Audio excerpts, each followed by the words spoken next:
कराची में मुबैना cocaine dealer Pinky के case में पेशरफ्त हुई है। एसएसपी सिटी को मुअत्तल कर दिया गया। एसएसपी सैयद अली हसन की मुअत्तली का फैसला वज़ीर दाखिला सिंध की हिदायत पर किया गया, जिसका नोटिफिकेशन भी जारी कर दिया गया। इससे कबल मुलजिमा को बगैर हथकड़ी अदालत में पेश करने पर SHO गार्डन हनीफ सियाल समेत 3 पुलिस अफसरान को भी मुअत्तल किया जा चुका है। कराची में मुबैना कोकेन डीलर पिंकी के केस में पेशरफ्त हुई है। एसएसपी सिटी को मुअत्तल कर दिया गया।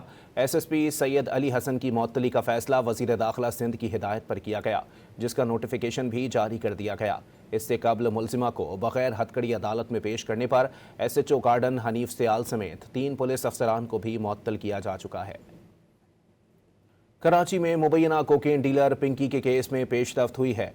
एसएसपी सिटी को मुअत्तल कर दिया गया। एसएसपी सैयद अली हसन की मुअत्तली का फैसला वज़ीर दाखिला सिंध की हिदायत पर किया गया, जिसका नोटिफिकेशन भी जारी कर दिया गया।